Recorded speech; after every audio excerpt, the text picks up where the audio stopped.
as I forced open the doors to the bottom level of Barrett Tower.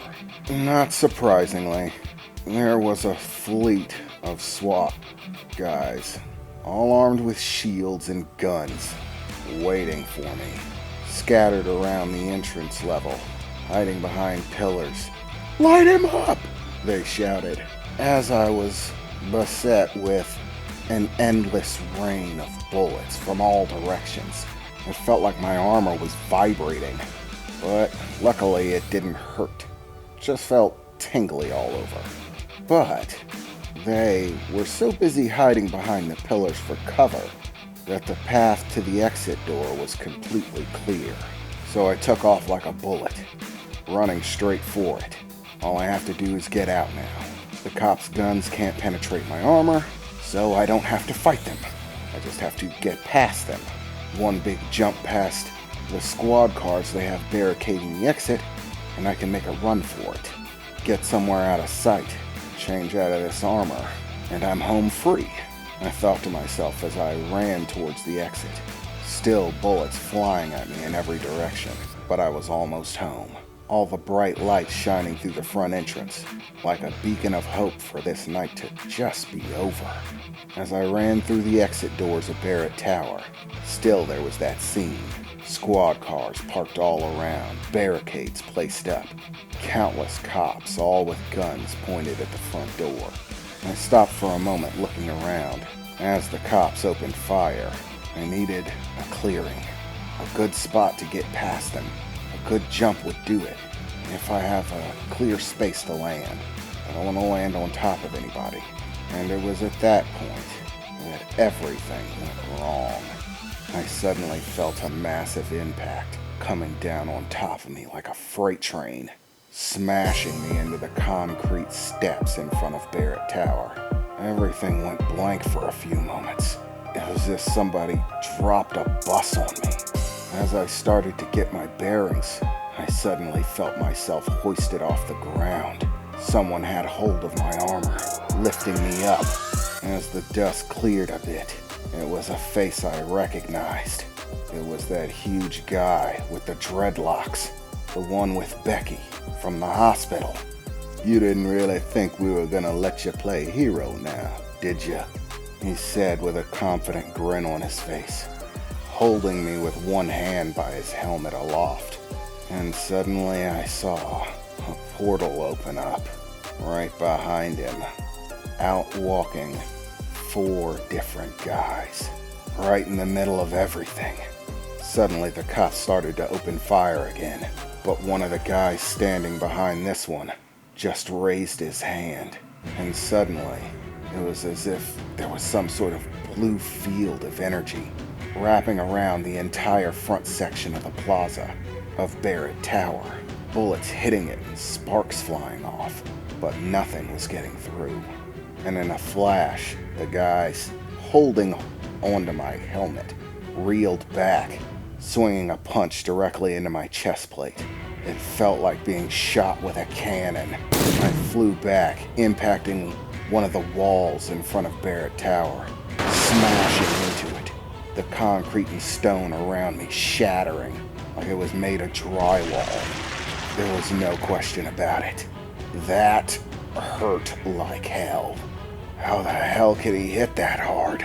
My armor can protect me against psychic blasts, but that guy can hit hard enough to make it feel like I'm not wearing anything at all. Feeling like I'm on the wrong side of a freight train. It knocked the wind straight out of me. You know, I actually thought that this was an interesting turn of events. You see, I've been getting mighty bored, sitting around doing nothing. And here I get word that some hero jockey has decided to intervene in our little games. Well, I just couldn't wait to get my ass down here, have some fun. You didn't really think we were gonna let you get away with it, did we? Did you? Spit in the face of the Black Dog Syndicate and just waltz off like nothing happened? Nah, we let you take care of that little moron Pinky. He was useless anyways. But with that armor of yours, We knew the police wouldn't be able to stop you on your way out.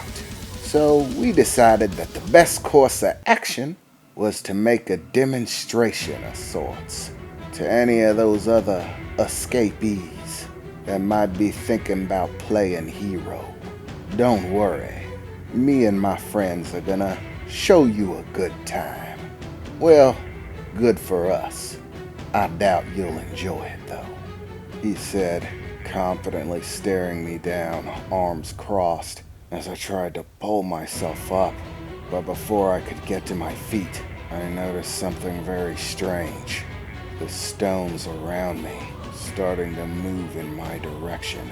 Pieces of concrete hoisting themselves up, beginning to slam into me left and right, piling on top of me. Like somehow I had become a magnet for concrete, and it just kept piling on. More and more of it. So much of it that it covered everything. I couldn't see. I was encased inside of a ball of concrete. I couldn't even move in it.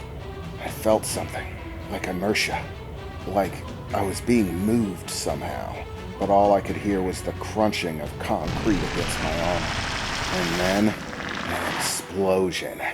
A massive one. Suddenly hurtling, the concrete around me shattering off in every direction. My body flailing wildly, flying I don't know where. There was just smoke and fire everywhere. Finally, I felt an impact. I think it was the ground, as I bounced several times, feeling my armor grind against the concrete floor. I tried to get my bearings again, find out where the hell I was, but the moment I actually started to figure it out, there was another explosion, another massive bolt of fire, the shockwaves sending me reeling back in air, flying for I don't know how long, before hitting the ground, bouncing again. I tried to catch myself, starting to catch my feet, reach down to grab the concrete, only to find a massive impact into my back, slamming me down into the concrete again. I remember that impact. It's the guy, the one with the dreads. He just slammed me.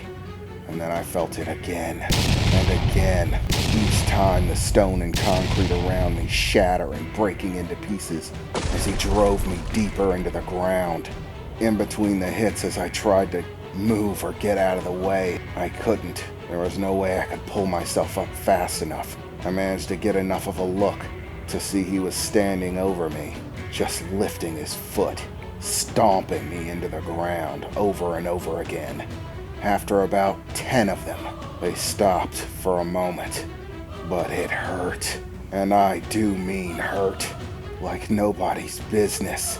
But the brief intermission wasn't to just stop stomping me.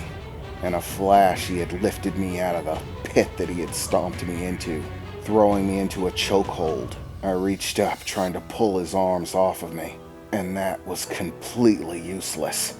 As I tried, it felt like trying to lift a building, like trying to bend steel with your bare hands without any super strength.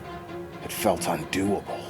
He wasn't cutting off my air circulation, but I wasn't going anywhere. I began to cough wildly. I could taste something in my mouth, like copper, a thick liquid. As I coughed, I was coughing up my blood. As I tried to peel his hands off me with everything I had, failing miserably, I looked forward to see some guy. He looked like he was wearing a business suit, but he also had on a mask, red with a black-colored emblem on the forehead, shaped like a firecracker. And suddenly I felt it again, one of those massive explosions, impacting my chest armor. In the moment that I expected to go reeling back, to go flying off in some other direction, I found I didn't flinch. I stayed right where I was, and the explosion hurt like hell. I coughed up more blood as it went off, smoke and fire still clearing in the air. I thought that the guy holding me might loosen his grip after an explosion like that, but he didn't. He didn't even flinch. He kept that lock iron tight on me. Looking over, I could see him grinning, happy as a clam.